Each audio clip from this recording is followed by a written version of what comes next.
And we're going to move on now, ladies and gentlemen, to our next session, which is a fireside chat session, which is going to be very, very interesting. And this is all about the challenges and the opportunities hidden in the careers in STEM. And so it's increasing STEM success, a near-peer mentoring program in the physical sciences. And to lead this discussion, I'd like to invite up onto the stage, please, Dr. Bahrullah Safi. Round of applause, please, everybody.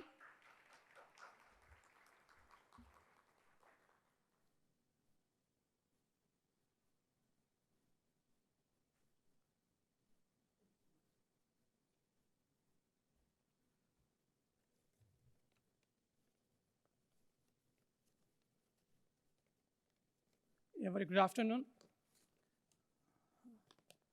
Yeah, I'm Dr. Bahrullah Safi, Vice President International, Westford Education Group. So, though I'm a panelist, but we have decided that one of us should be moderator. And today we are going to discuss and highlight on importance of STEM education and near-peer mentoring in physical science. As you know that this topic is very much in demand and very much into research and something that all the institutions, schools, organizations are looking after and increasingly investing to making this very much successful. Because STEM is something that gives you skills set which is really demand in the workplace. If we see that the market is so competitive, and if we see that the jobs are very much rare, and this STEM educations can make our children and the future generation and the present generation market ready, and they can perform much, much better in their workplace. And this discussion also has lots of implication for national security, immigration policies, even national and international development. So I have with me my two fellow panelists. So let me introduce them first. I have Dr. Lara Nabil Abdullah. So Dr. Lara Nabil Abdullah is recognized as a woman creating waves in the world 2022, one of the 10 most empowering educators in the Middle East, and one of the 20 most influential thought leaders to follow 2022. Dr. Lara Nabil Abdullah has a PhD in science education from British University of Dubai, associated with University of Glasgow in UK, a master's degree in education management leadership policy from British University in Dubai, and a bachelor degree in applied mathematics statistics from Lebanese University. With more than 18 years of experience as an education consultant, trainer, and academic director, head of curriculum and school, principal in a wide range of American international schools in many different countries, she was able to establish her vision entitled Empowering the Next Generation with Quality Education. Dr. Lara has published 7 research papers and 1 chapter in a book published by Common Ground Research Network. She won the Best Paper Award at BDRC 2016, hosted in Dubai, UAE. Her research interests include CPD programs, school leadership, nature of science, gender gap in STEM and education. Currently, she is the school executive principal at Dubai Modern Education School and a member of External Advisory Board, Skyline University College. I would like to invite her on the stage. And we also have Dr. Antony Lois PriyaKumar. Dr. Antony Lois PriyaKumar is a gold medalist from Mudari Kamraj University. He completed his MS by research at Indian Institute of Technology, Madras, a premier NIRF rank number 1 institute in India through GATE scholarship. He earned his PhD in image understanding mobile robotic from University of Stuttgart in Germany through the world-renowned DAAD Scholarship. Dr. Antony has 3 IIE transaction papers, including more than 20 plus research papers published in international journals and conferences. He was granted 2 patents from US, 1 from Russia, 1 from Europe, 2 from China, 2 from India, and more than 20 plus in the progress. He is also registered patent agent in Indian Patent Office. His research interests include computer vision, drone computing, mobile robotics, among others. He has work experience in starting with Arduino board supercomputers. He worked in various capacities, including member of technical staff in Siemens Corporate Technology in Bangalore for 13 years. He taught in Madhuri Kamraj University, Prudential University, PAS University, and Stuttgart University with a total experience of 11 years. Currently, he is serving as a Dean Research and Development at Cambridge Institute of Technology, Bangalore, India. So welcome, sir, and thank you so much. As the topic says that STEM education, so we will be highlighting different aspects of STEM education, like the history, like the importance, advantages, weaknesses, how we can make them much more applicable and in the schools and universities. So I believe if I can come and join you there and ask you the questions, might be much easier for me. Yeah, so my first question is to Dr. Antony.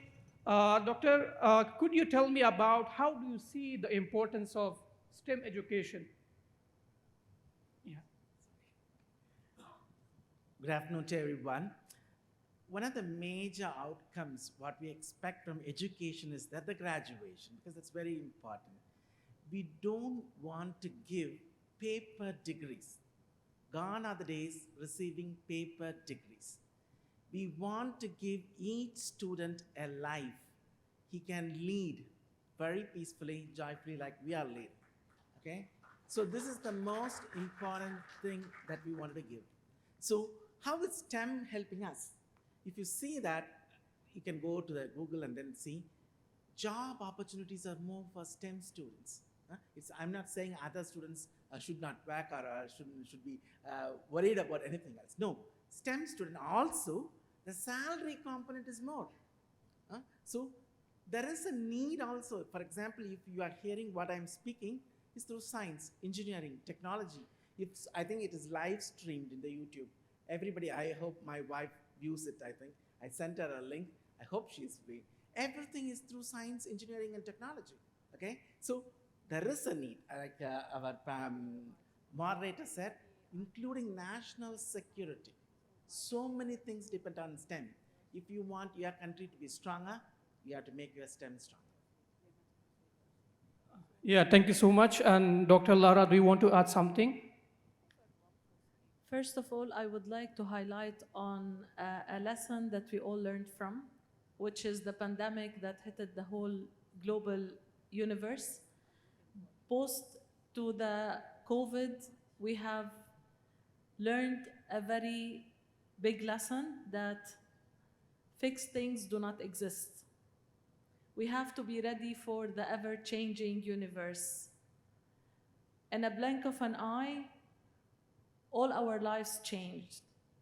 And if we were not equipped with all the skills to be problem solvers, critical thinkers, to think in a critical manner without any boundaries, to shift from the traditional ways into the new ways, to be brave enough to try them, then we couldn't have had continuity of learning. We couldn't have the continuity of life.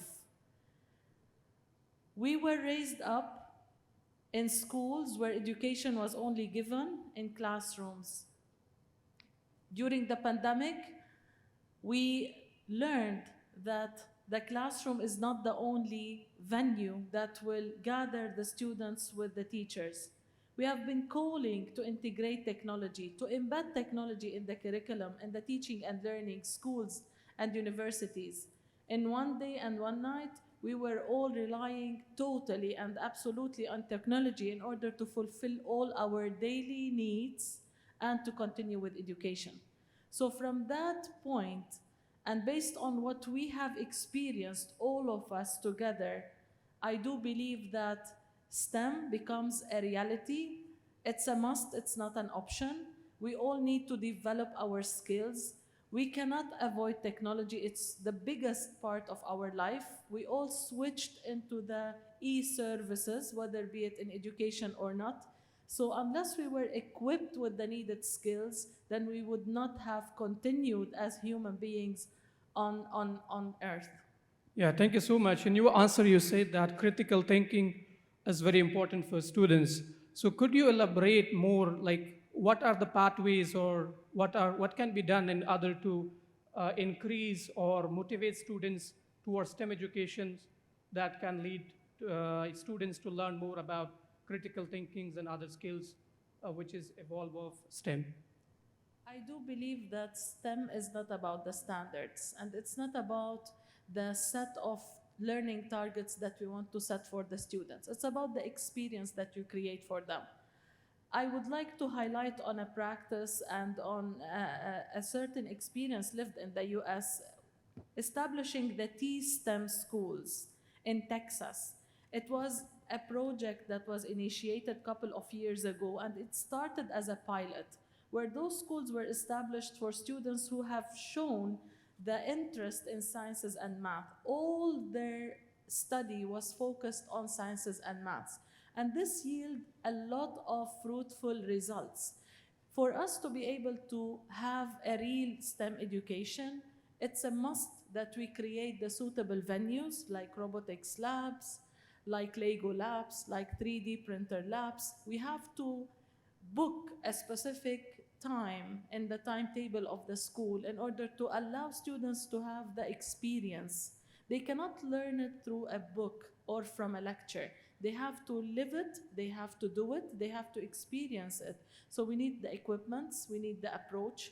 And I do believe that at my school, we have been leading the project-based learning as being the approach for STEM.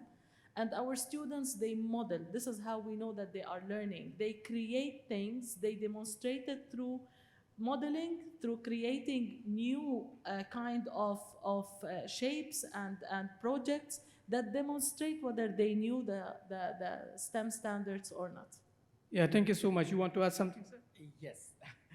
I teach in one engineering college in Bangalore. It's called Cambridge Institute of Technology. But next to us, there is a school. One of the principal asked, I normally teach AI and ML, artificial intelligence and machine learning. So normally we introduce a course called as drone computing. So what we did was, why not we go and talk to the children? They are only up to 15 years old. So I went there with the drones because it was difficult to explain aerodynamics and everything to kids. But I said that, okay, let me try it out, what happens. Like Dr. Lara said, there is potential. You know, 5th day, every student start flying it very stably. One other thing in drone, what we ask is hovering, meaning at one point it should fly continuously. It should not move, waver, all these things. It should fly. All the students did it. That was amazing. I was thinking, how did they perceive all the complex things? Like Dr. Lara said, if you do it, give them some time to experiment. It's all about experimentation. So that's what we are also going to do at the end. Yeah. Thank you. Yeah, thank you so much. Like personally, it's my experience that most of the students, like they might be good at, in science. Like I was very good at science, but not because I like it, because I was afraid of science teacher in the school or in the university. So, but ultimately I have done my PhD in management.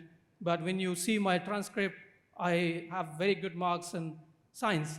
So what are the ways that you can keep students, making STEM a fun for them? Like they should find it not something boring, they should find it something very interesting. Dr. Antony. Should I do the experiment now or later? Elaborate now, but later on you can do the experiment. Exactly. So I will now elaborate. So this is, whenever I come for any place, I have one single point agenda. The single point agenda what I have today is that I want to make them, the students, not to feel, especially mathematics, sciences are familiar, abstract theories, how do I memorize? No, there is a fun, like Dr. Abdullah said. We want to make it like a fun activity, especially for the students. That's what I'm going to do, an experiment which I learned from one Japanese professor.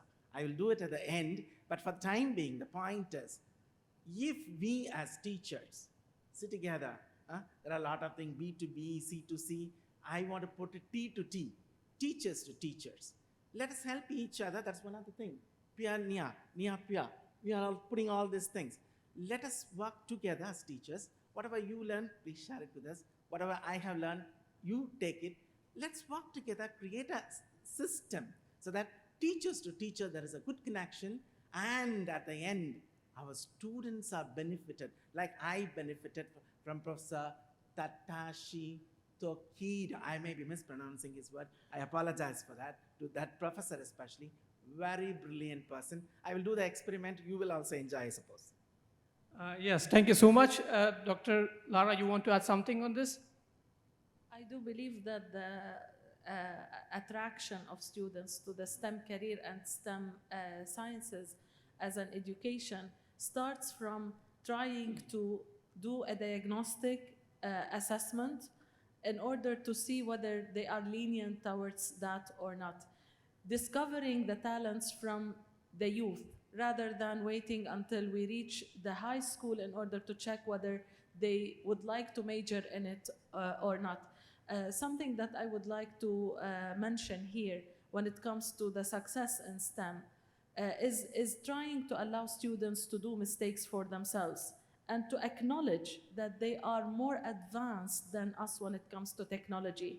At the lunchtime, I had a chat with one of the people participating in the conference, and he was telling me about the app that they developed at his company. And he told me it is limited for this audience only. And I told him, I don't believe that. Our students are high-tech, and they are very smart if they become interested in what we offer. We cannot feed them something they do not like. If they like it, they will digest it and they will swallow it, and they might bring the best out of it.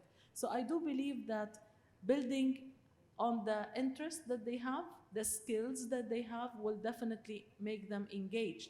And what my other colleagues said in the previous panel, which is accepting the mistakes and considering the mistakes a way to learn. So it's the opportunity to grow. This will definitely attract students to the STEM and will make them go for the labs enthusiastic, like they go for the PE classes and for the gym at the school. Very true, yes. Because if you see nowadays, lots of schools, they started offering lots of programs, in this field, because they are finding it very interesting, and the parents also show interest that their students should, should be enrolled in these programs. So before going to the second part of our discussion, that is near-peer mentoring in physical science, I would ask Dr. Lara again that what are the challenges in STEM? Like, what are the challenges that we face as educators or school teachers or institutions? The first challenge, I believe, is the lack of proper resources, especially when it comes to the community. Students are experimenting things in school, but when it comes to their own communities, they might not be privileged to have the resources needed in order to do that. The second challenge, I believe, is the mindset of our community. When you talk about STEM, people are more lenient towards looking at one discipline. And for us really to have STEM or STREAM, like my fellows said, it has to give equal kind of attention for all the different disciplines. And the last thing is the capabilities of the human resources, because those are all new, those are all coming up now, and we need to have the required qualified people. That's why mentorship is very important for us to overcome the challenges of really implementing a high-quality STEM education. Yeah, exactly, rightly said, because mindset is so important. Still, if you see the developing countries, still there are families and parents that they are choosing the field of their studies for their children, and it's very difficult to convince them that your child is not made for this, your child is made for this. So personally, in my family also, I have this. Yeah. So Dr. Antony, would you like to highlight more challenges of STEM? First of all, I would like to take one point from Dr. Lara. She said, the infrastructure is very key for STEM. You can't do anything in the mid-air. For example, just to give you an example, I told you our school children to play, but then the school didn't have drones. So we gave the drones to the children and said, okay, play with that, okay, and return it back. So on the first day, they were not able to play. They were not able to move it up. All these problems, as I said, let us accept mistakes will happen. Only through mistakes we will learn. So that is one of the challenges. As teachers, we should be able to understand what mistake they are doing and not laughing at it, trying to help their children. You need not to give them the solution, but rather give them pointers so that they will think and get a solution. So this is one thing we should do, not that we provide them a solution and then ask them to copy that solution. That may not be the good approach. Rather, give them pointers. Oh, this is not flying. Do you know Newton's third law of motion? Just kindle some spirit in them. Or then somebody will raise their hand and say, oh, I know this one. Go slowly, steadily, step by step. We, as a teachers, need a lot of patience. Patience is a very important thing that we need more than the students. We as a teachers, we need it. So that is another problem that what we have. Yes, we need infrastructure. Even if the infrastructure is there, if the teachers, if we are not that patient, and other most important thing which I feel is, I still remember when I introduced the drone computing course in PS University, the Board of Studies asked, there is nothing like that was introduced. Why do you want to introduce? There is no syllabus for it. There is no book written on it. So many questions the board of, but of course they are following norms. I'm not against it. But I told them, if somewhere we have to start, let's start with mistakes. Nothing wrong in that. Everyone makes mistakes. But at some point of time, we should mature. Okay? So the question is, yes, in STEM, when new things come, yes, there are a lot of challenges in syllabus, in putting the question paper, getting the infrastructure, making the teachers to learn first. Another big problem. This is what we tell, we want to democratize technology, a STEM process. It's not only developing countries having it, every country should have it. In fact, I told you one of the experiments which I'm going to do it at the end, the professor, Japanese professor, went to Africa and taught the children. That's what now I am going to do to you. I hope many of you may enjoy, I suppose. So this is exactly what as educators we want to do. This is not only for developing countries or developed countries. We want every child in this world to enjoy STEM. That is our key thing. One thing that Yeah, I thank would you. like to add here, which builds on what the introductory panel started with today, which is the partnership with the community. We have reached a level with the middle school students where we felt they are disconnected. They are doing models, creating robotics, coming up with solutions for arising problems, but they felt that, okay, I'm doing this in school, but apart from that, I'm not seeing any use for that. And we have tried something which made a huge difference in the program of STEM, which is establishing partnerships with governmental as well as external organizations, where our students were allowed to go and to live the experience on ground of what does it look like when we talk about STEM careers. What do they do? When I say that, no, you should not only focus on the maths, but rather than the integration, students were asking, what is the job title that I will have? What is the nature of my career? Will I be fit for that job? Will I succeed and make a career life from it or not? So the exposure of students outside makes a huge difference. And that's where we need the support of the governance, and we need the support of companies in order to open their doors and to allow students to live that experience, which will definitely create an authentic experience for them. Yeah, thank you. Dr. Lara, you said that government support is so important, no doubt in this. But what I see is there is a lacking between governments, private institutions, and the investors. especially when it comes to STEM. I'm an advisor for an organization in Germany. They are into, like XR technologies, and they are, trying to connect with schools to like give them the opportunities of virtual lab, science lab, where students can do experiments of physics, science, as many as they want without even internet connectivity. But what I have seen is the mindset of schools towards STEM, or when it comes to the investment or infrastructures, how we can change this mindset of schools and government institutions to invest more. No doubt, lots of schools already adopted, lots of investments already invested, and government supports are there, government initiatives are there, but still, there is a very high percentage of schools and institutions that they are avoiding when it comes to STEM infrastructures and investment. How we can change that mindset? As you said, we can change the student mindset. So what is your thoughts on this, Dr. Lara, then Dr. Antony, if you want to add? I do believe that it all starts from the policymakers, because once we start believing in our generation and believe in the fact that it has to start from the youth, then I believe that the collaboration will exist. What we have faced as a challenge is people telling us, wait until they reach the 11th grade, 12th grade, then they can come to campus and see the university life, or go to the companies in order to see the career life. I do believe this is too late. Policymakers should believe in practicum. They should believe in hands-on work rather than theories only, because that will only allow the parents and the students to buy into it. They want to know it by hands-on experimentation rather than by theories. I can highlight on one example which is related to the drone, which Dr. Antony spoke about.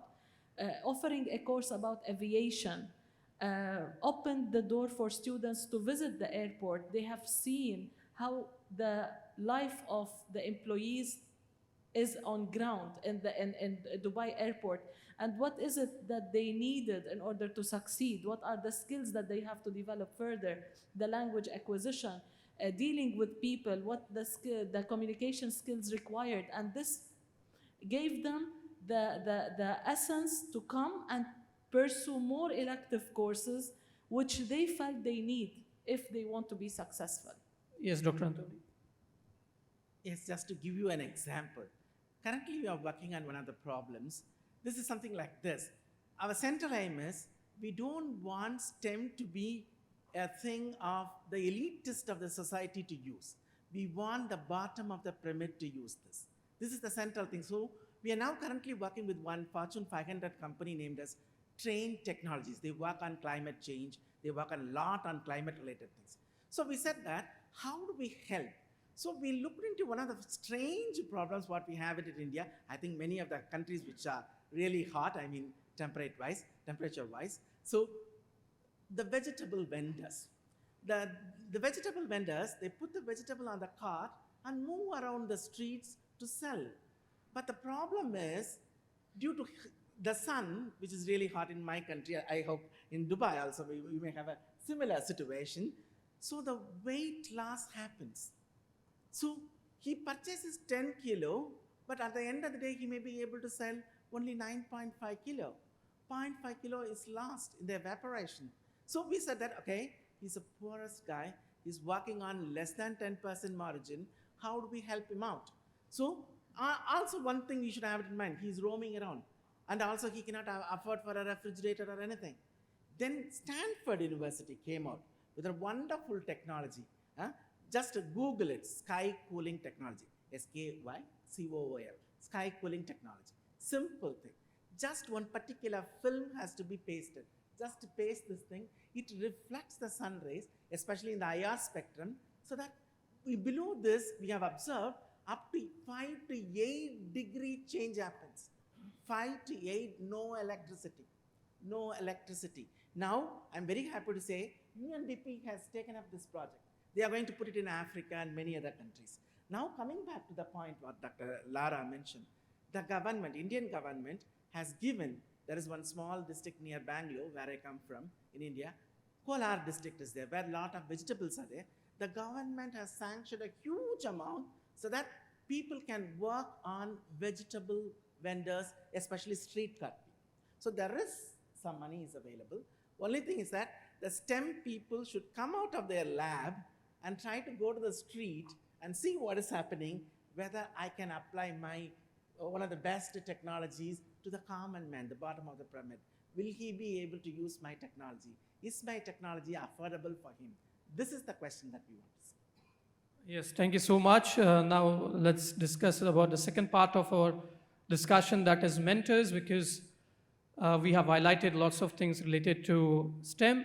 Dr. Lara, what do you think about the role of mentors? We have different types of mentors, but could you elaborate the key role of mentors in terms of making STEM more successful in the classrooms or physical science? First of all, we all know that mentorship, it's about exchanging of experience, exchanging of knowledge, and supporting each other in the professional careers in order to grow above and beyond. When we look at the STEM careers and STEM education, especially for those who are still in their baby steps of getting through the education until they graduate, we have tried so many different models of mentorship, whether be it supporting them from the academic side, role model, psychological. So mentorship does not relate only to the physical existence of both the mentor and the mentees. It can be from a distance, it can be from different countries, but when it comes to STEM, the near-peer program was the most successful. I can talk about my personal relationship. When I used to mentor people who are seeking STEM careers abroad, yes, I was able to provide them with support when it comes to resources, talk to them about my experience, exchange their concerns, but we couldn't live it together. I could not demonstrate with them the experiments that will allow them to learn. The near-peer mentoring calls for the existence of both the mentor and the mentees in the same work environment or in the same community rather than from abroad. We all know that the distance learning have had a lot of challenges because the person at one side is living an experience while the people at the other side are living completely different experience. So with the near-peer mentoring, I was able to take a walk with the mentees, go together, talk a little bit, support them in the emotional and social concerns, and this definitely reflected in a positive manner on their wellness to be able to handle the anxiety which comes from the stress of pursuing the STEM degrees. So the near-peer allows for more than knowledge exchange. It allows you to live the experience with the mentees, to watch them while they are doing the experiments, while they are going through the education and the learning or the implementation of what they learned, and to be able to rectify. Same way like when we do talk about PD, there's a big difference between lecturing and modeling. Modeling, it means we do it together. While if I'm talking about lecturing, it means it is going only from one side to the other side. There is no exchanging. And I do believe that if we mentor the STEM students from abroad, we are not teaching them that their work has to involve collaboration and communication. They will be guided by the model that we are giving, which is the wrong one. So the near-peer allows you to do things which they will go and do it themselves. I have seen a lot of change in not only the academic side, but also in the personality and in the approach of dealing with the problems arising from the challenge of the heavy material taken from the STEM. Yes, that's very true, because what I believe is that a near-peer mentoring relationship is very important, because this is the only mentorship type which builds friendly relationship. And I'm very sure that when there is a friendly relationship, the outcome and the learning will be very good. So Dr. Antony, what do you think about this? Like how we can make this collaboration much more effective in order to improve the success of STEM? As Dr. Lara mentioned, mentoring is a very key thing.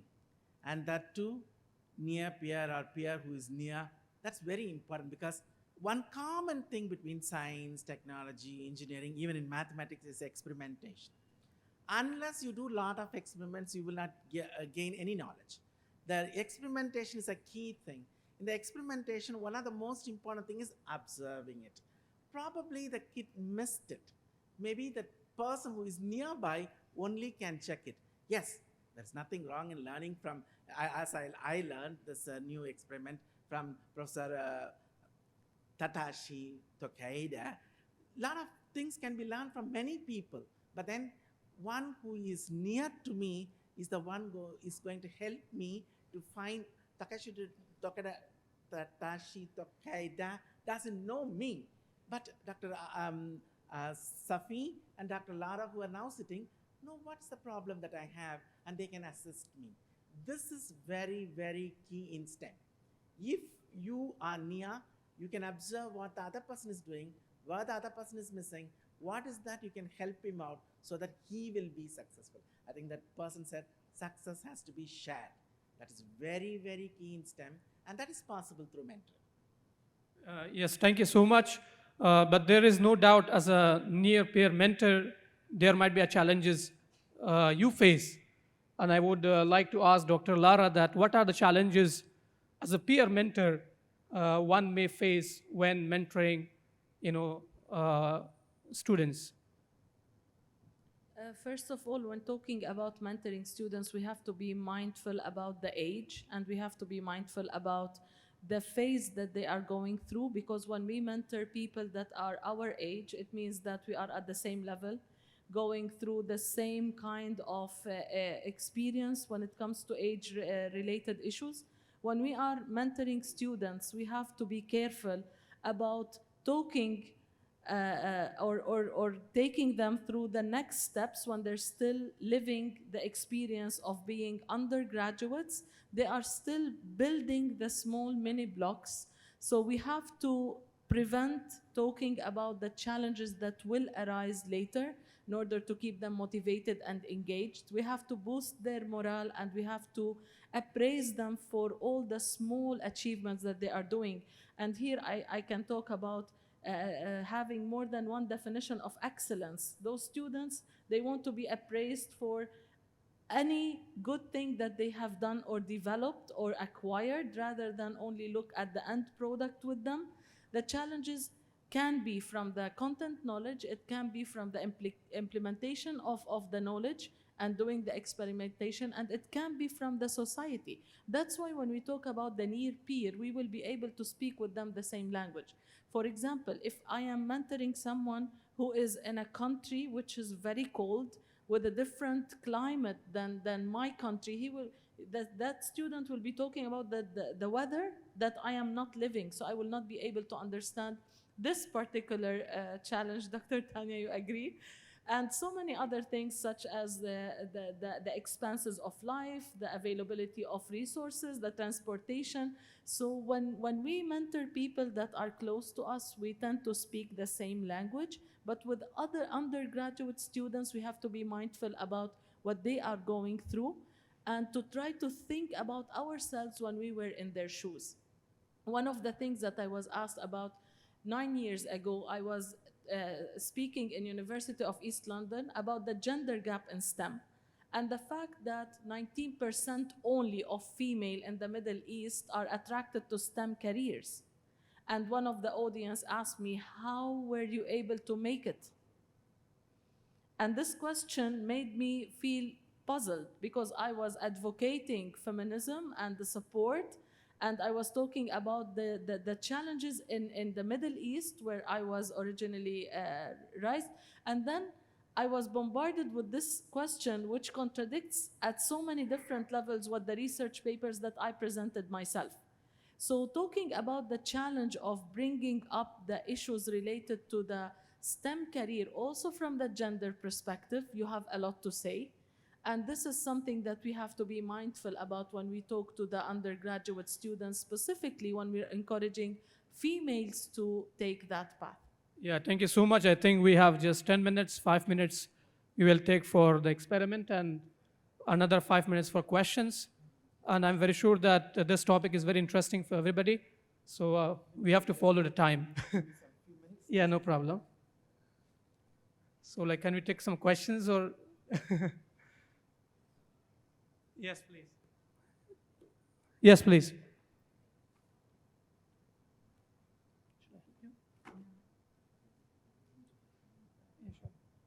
Hi, panelists. Thank you for a very good discussion. I appreciated you bringing up genuine challenges of authentic learning, especially when we're trying to design projects. I heard themes connecting to our earlier panel discussion, also confidence and experimentation didn't come up before, but I think that's key also for both confidence and better synthesis of science education as well as entrepreneurial skills. These things connect to me from the work I do. I was interested in hearing from your perspectives, besides challenges, in terms of measures, what do you think is key, or how do you measure qualitative change when you talk about like breaking that barrier of confidence, giving children the opportunity for immersive learning, taking them to the street rather than bringing the street into the lab? How do you then measure that change or that learning? What are those indicators that you're looking for? Thank you for your question. I do believe that spoon feeding is not a good approach, neither in mentorship nor in education or academia. The approach that worked the best based on the tools that we have used pre and post to interventions that we have done is to give them thoughts that they can walk away with. Give them kind of options. Try this, try this, try that, and let them do it themselves and then come back to us with the results. We all know that one size does not fit all, and I think that in all conferences and around the globe we talk about multiple intelligence, differentiation, all the different strategies in order to try to cater for the different needs and abilities. Same for the physical sciences and students who are more lenient towards going into STEM. To measure the confidence, it's only done if we are looking into the change in the attitude and the thinking. For example, today when we are asking them to use recyclable materials in order to create a table that can handle a specific weight. This is one of the examples that I just witnessed a short time ago. And students were using papers only in order to create a table that will handle 30 kilograms of weight. And after they've done all the work, there was a mistake in using the appropriate glue in order to attach all the papers. The table collapsed. And you can see the frustration and the lack of confidence. Oh no, let's drop it and go to another project. And right there you can see that the level of confidence is not that high. But we have had one person from that team who told them, why can't we use this? Right there you can see the change in the thinking, and you can say that their confidence is at a higher level. But if when that project failed, the response was, okay, your idea was not good, then definitely this will have a negative impact. So this is how we handle it. Yes, I just want to add a little bit more because I feel that observation is one of the most important key. By observation, you can immediately see the change. Personally, like when kids are going to the schools first in the first class, when they come back home, you see changes after a few days or after a few months. So observation might be one of the scale that you can measure the change in kids. Thank you. Any other question, or we can start with the... Yeah, we can take one more question. We have 2 minutes, then another 5 minutes we can do the experiment. Yes, please. Yeah, could you speak louder, please? Thank you for the points that you made. I think this is a very important discussion. I'm actually a third-year medical student, and I did participate in STEM earlier on in my education. I thought it was a very valuable experience. So I was wondering, in your opinion, what do you think it is about STEM that promotes higher rates of job opportunities for students that participate Because I know there's like different factors like critical thinking, discipline that they build, skills, and resume building. So what do you think is the main factor? Yeah, you want to ask? Do some job. The thing is, critical thinking is required for all fields. It's not only for STEM we need critical thinking. Critical thinking is required for all the fields, but all the more it is required for STEM. That is what we are saying, and that's what she was underlying. Another thing is, as Dr. Safi emphasized, there is lot of job opportunity. This is what we want, especially the developing countries and underdeveloped country students to pick it up, so that they will be employable at the end of the day. So let's work on it. I think as a teachers, let's start thinking critically. That's very important for us. Then we can make our students also to think in the critical fashion. You want to add something? Yes, thank you so much. I think now it's time. Are you ready, sir? Oh, let's quickly do it.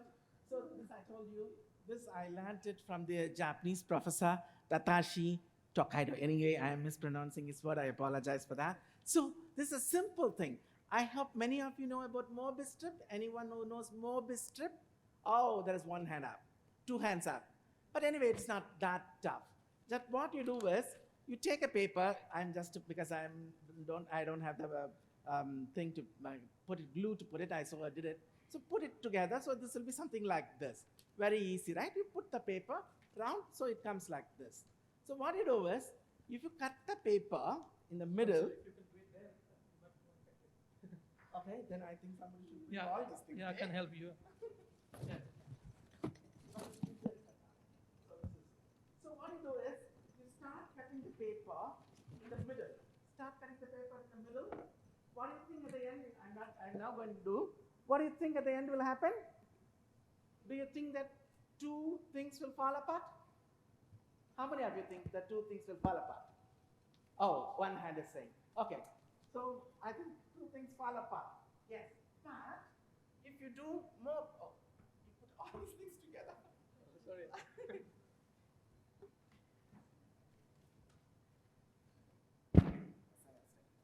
So this is a straight thing. So if you put it like this, that's what normally we have it. What you do is, make a 180-degree twist. This is 0 degree. So make 180 degree and then put it together. I think I need to press this one. For the time being, let's hope that this is there. So if I cut it, a different phenomena happens. If I put this is what is more best. So if I cut it, how many of you think it will fall off? How many of you think it will? Oh, a lot of intelligent people are there. Okay? So actually this should have been joined together. It forms of one thing. One thing. It's actually the problem with the I cut together. So I think I need to make one. So I think this is also a merge strip. Yeah. Let's cut together. Maybe you can cut it in the meanwhile. I will do the other one. Maybe you can cut it together. Because otherwise it will take a long time. The other point is, I don't want to cut it in the middle. Okay? I cut it at one end. Maybe 1/3 of it I start cutting. 1/3 of it. How many of you think it will become two parts? How many of you think it will be entangled? Entangled? Okay? So let's see. Where's my? So this I cut it into the thing. Finally I cut it. So let's see what happens. See? What has happened? Huh? Wow. It's entangled. Okay? So the question is, how the surfaces, if you study, I don't know how many of you study topology. It is very difficult to explain surface in the topological space. But the Japanese professor has done it in a simple way like this. The question he asked was very interesting. Suppose we twisted, I think this was twisted too many times. I don't know how many times I twisted it. Let's say first time I twisted one to create the Mobius strip. Suppose I twist one more. Suppose I twist one more. What will happen at the end? So this is what the question here. I think this is twisted 2 times or something like that. When I cut this, I mean more than one twist. When I cut this more than one twist, you see, really a complicated structure comes out of this. Okay. really complicated, but then it's still entangled with one another. Okay, still entangled with one another, which is difficult to see how it goes around. So the more the number of twists that you make in the Moby strip, that's not Moby strip. Moby strip is one thing around. We call it Moby strip. So the question is, from two surfaces, meaning if it is there, it is inner surface and outer surface. But the moment you twist and put it, both becomes a single surface. So how do we create two surfaces into a one surface? How do we match them? So Moby strip does this thing. So the most important thing is, mathematics can be fun like this. I think we don't have time to do it. I want you to do it. The most important thing is, it's not I do it or the teachers do it. We want every student go take this thing. It's not a tough thing. Just you require paper and a small scissors. Nothing else. Maybe something to paste it together. That's all it is. Very simple one, nice one, easy to do. Students will understand and students will enjoy a lot. Enjoy a lot. So this is what we want to tell you. STEM is not very abstract, only theories. Lot of fun, even in the mathematics is there. Even in the mathematics is there. This is what we want to tell you. I think the time is up. Yeah, thank you so much. Very nice demonstration.